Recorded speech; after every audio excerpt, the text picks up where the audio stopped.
Hello friends, welcome back to my channel. ഇന്ന് ഞാൻ വന്നിട്ടുള്ളത് നമുക്ക് ബ്രേക്ക്ഫാസ്റ്റ് ആയിട്ടും അതേപോലെ തന്നെ വൈകുന്നേരത്തെ ചായക്കൂട്ടിലായിട്ടൊക്കെ ഉപയോഗിക്കാൻ പറ്റുന്ന ഒരു പലഹാരത്തിന്റെ റെസിപ്പി ആയിട്ടാണ്. നല്ല ടേസ്റ്റ് ഉള്ള ഒരു ഐറ്റമാണ്. നമ്മൾ സാധാരണ അടയൊക്കെ ഉണ്ടാക്കുന്നത് പോലെ തന്നെ ഉണ്ടാക്കിയെടുക്കുന്ന ഒരു ഉണ്ടയാണിത്. അപ്പോൾ ഇത് ഞങ്ങൾ എങ്ങനെയാണ് തയ്യാറാക്കുന്നതെന്നാണ് ഇന്ന് ഞാൻ പറയാൻ പോകുന്നത്. എൻ്റെ വീഡിയോസ് നിങ്ങൾക്ക് ഇഷ്ടമാവുകയാണെങ്കിൽ തീർച്ചയായിട്ടും ലൈക്ക് ചെയ്യണം. അതേപോലെ തന്നെ എല്ലാവർക്കും ഒന്ന് ഷെയർ ചെയ്ത് കൊടുക്കുകയും വേണം. പിന്നെ കൂടുതൽ വീഡിയോസ് കാണാനായിട്ട് ചാനൽ സബ്സ്ക്രൈബ് ചെയ്തിട്ട് തൊട്ടടുത്തുള്ള ബെല്ലൈക്കൺ കൂടെ ക്ലിക്ക് ചെയ്തിട്ട് ഓൾ എന്നുള്ള ഓപ്ഷൻ ചൂസ് ചെയ്താൽ മതിയാവും. അപ്പോൾ നമുക്ക് ഇതെങ്ങനെയാണ് തയ്യാറാക്കുന്നത് നോക്കാം.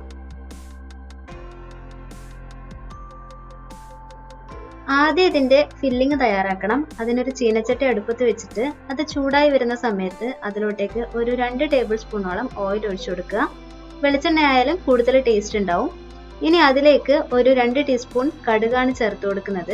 ഓയിൽ ചൂടായി വരുമ്പം കടുക് ചേർത്ത് കൊടുത്തു കഴിഞ്ഞാൽ പെട്ടെന്ന് തന്നെ അത് പൊട്ടുന്നതായിരിക്കും.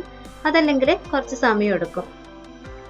കടുക് പൊട്ടിക്കഴിഞ്ഞാൽ നമ്മൾ അതിലോട്ടേക്ക് ഇനി ചേർക്കുന്നത് സവാളയാണ്.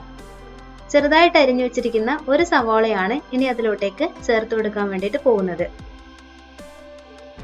സവാള ചേർത്തിട്ട് നന്നായിട്ട് സോട്ട് ചെയ്തതിന് ശേഷം നന്നായിട്ടൊന്ന് വഴറ്റിയെടുക്കുക. പെട്ടെന്ന് തന്നെ വഴണ്ട് കിട്ടാൻ വേണ്ടിയിട്ട് നമുക്ക് നേരത്തെ തന്നെ ഉപ്പ് ചേർത്ത് കൊടുക്കാവുന്നതാണ്. ഇത് നന്നായിട്ടൊന്ന് സോട്ട് ചെയ്തതിന് ശേഷം നമ്മൾ അതിലേക്ക് ബാക്കിയുള്ള ഇൻഗ്രീഡിയൻസും കൂടെ ചേർക്കുന്നതാണ്. ഇനി ഇതിലേക്ക് ഒരു ക്യാപ്സിക്കം ആണ് ചേർക്കുന്നത്. ഇതും ഇതേപോലെ തന്നെ ചെറുതായിട്ട് അരിഞ്ഞിട്ടുള്ളതാണ്. ഇതും കൂടെ നന്നായിട്ടൊന്ന് സോട്ട് ചെയ്ത് കൊടുക്കുക.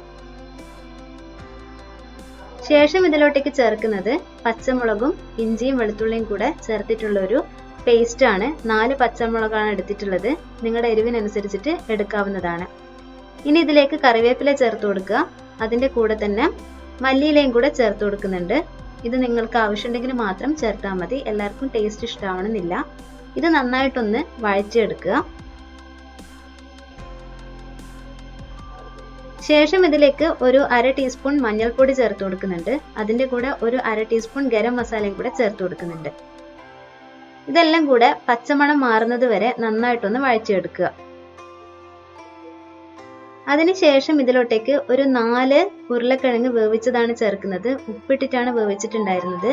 അത് എന്നിട്ട് നന്നായിട്ടൊന്ന് ഉടച്ചു കൊടുത്തിട്ട് ഇതിലോട്ടേക്ക് ചേർക്കുകയാണ് ചെയ്യുന്നത്. ഇനി ഇത് അധികം വേവാനോ കുക്കാവാനോ ഒന്നുമില്ല. ഓൾറെഡി എല്ലാം റെഡിയായി കഴിഞ്ഞിട്ടുണ്ട്. ജസ്റ്റ് ഒന്ന് മിക്സ് ചെയ്തിട്ട് നമുക്ക് ഫ്ലെയിം ഓഫ് ചെയ്ത് കളയാം. അപ്പൊ നമ്മുടെ ഫില്ലിംഗ് ഇവിടെ റെഡി ആയിട്ടുണ്ട്. ഇനി നമുക്കതൊരു ഉണ്ടയാക്കിയിട്ടെടുക്കണം. ഈ അരി നമ്മൾ വലിയ ജീരകവും അതേപോലെ തന്നെ ചെറിയുള്ളിയൊക്കെ ചേർത്തിട്ട് അരച്ചിട്ടുള്ള അരിയാണ്. നിങ്ങൾക്ക് അരിപ്പൊടി വെച്ചിട്ട് ഇതുപോലെ ചെയ്യാൻ അറിയെങ്കിൽ അങ്ങനെ ചെയ്താലും മതി. ഇനി അതിലേക്ക് നമ്മളെ ഫില്ലിംഗ് വെച്ചു കൊടുത്തിട്ട് നമ്മൾ ഇതുപോലെ ഉണ്ടയാക്കി എടുക്കുകയാണ് ചെയ്യുന്നത്. അതല്ല അട പോലെ ആക്കിയെടുത്താലും നല്ല ടേസ്റ്റ് ഉണ്ടാവും കഴിക്കാനായിട്ട്. വേറെ തന്നെ ഒരു ഷേപ്പ് ഉണ്ടാവുന്നല്ലേ ഉള്ളൂ. ഇനി അത് നമ്മൾ ആവിയിൽ വേവിച്ചെടുക്കുകയാണ് ചെയ്യുന്നത്. ഇതുപോലെ തന്നെയുള്ള അപ്പച്ചമ്പിൽ ഓൾറെഡി നമ്മൾ വെള്ളം വെച്ചിട്ട് തിളപ്പിച്ചിട്ടുണ്ട്. വെള്ളം നന്നായിട്ട് ചൂടായി വരുന്ന സമയത്ത് ഇതുപോലെ ഒരു ഇല അതിന്റെ മുകളിൽ വെച്ചു കൊടുത്തിട്ട് നമ്മൾ ഉണ്ടാക്കുന്ന ഈ ഉണ്ട അതിന്റെ മുകളിലോട്ടേക്ക് വെച്ചു കൊടുത്തിട്ട് വേവിക്കുകയാണ് ചെയ്യുന്നത്. ഇതുപോലെ നമുക്ക് ബാക്കിയുള്ളതും കൂടെ ചെയ്തെടുക്കാം. പിന്നെ ഞങ്ങളിവിടെ ഉണ്ടാക്കിയിട്ടുള്ള ഫില്ലിംഗ് എന്ന് പറയുന്നത് വളരെ സിമ്പിൾ ആയിട്ടുള്ള ഫില്ലിംഗ് ആണ്. അധികം ഇൻഗ്രീഡിയൻസ് ഒന്നും ഇതിൽ ഉപയോഗിച്ചിട്ടില്ല. നമ്മളിതിൽ ചിക്കൻ മസാലയൊക്കെ ചേർക്കുകയാണെങ്കിൽ കുറച്ചും കൂടെ നല്ല ടേസ്റ്റ് ഉണ്ടാവും. അതുപോലെ വേറെ ഏതെങ്കിലും പച്ചക്കറികളൊക്കെ ഇതിലോട്ടേക്ക് ചേർക്കുകയാണെങ്കിലും നല്ല ടേസ്റ്റ് ഉണ്ടാവും. ഇതും ടേസ്റ്റിന് കുറവൊന്നുമില്ല. നമുക്ക് പെട്ടെന്ന് തന്നെ ഉണ്ടാക്കിയെടുക്കാൻ പറ്റുന്ന ഒരു ഐറ്റം ആണിത്.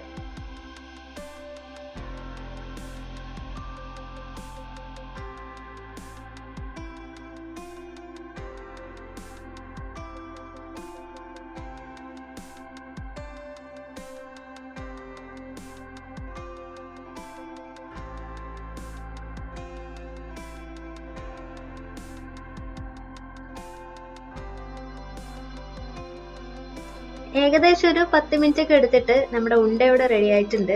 ഇനി നമുക്കിത് ഓരോന്നായിട്ട് മാറ്റി വെക്കാം. പക്ഷെ അതിന് മുന്നേ റെഡി ആയിട്ടുണ്ടോ എന്ന് അറിയാൻ വേണ്ടിയിട്ട് ഒരു ഈർക്കിൽ വെച്ചിട്ട് നമുക്കൊന്ന് കുത്തി നോക്കാവുന്നതാണ്. അപ്പോൾ ഈർക്കിലിന്റെ മുകളിൽ അത് പറ്റിപ്പിടിച്ച് വന്നിട്ടില്ലെങ്കിൽ റെഡി ആയിട്ടുണ്ട് എന്നാണ് അർത്ഥം. അപ്പം നമ്മൾ നല്ല ടേസ്റ്റി ആയിട്ടുള്ള ഉണ്ട ഇവിടെ റെഡി ആയിട്ടുണ്ട്. നിങ്ങൾ ട്രൈ ചെയ്ത് നോക്കിയിട്ട് നിങ്ങളുടെ ഫീഡ്ബാക്ക് ഞങ്ങളെ കമൻ്റായിട്ട് അറിയിക്കുക. കൂടുതൽ വീഡിയോസ് കാണുക. അതിനു വേണ്ടിയിട്ട് ചാനൽ സബ്സ്ക്രൈബ് ചെയ്യുക. വീണ്ടും പുതിയ നല്ലൊരു റെസിപ്പിയായിട്ട് കണ്ടുമുട്ടാം. അതുവരേക്കും take care. Bye bye. Thank you for watching.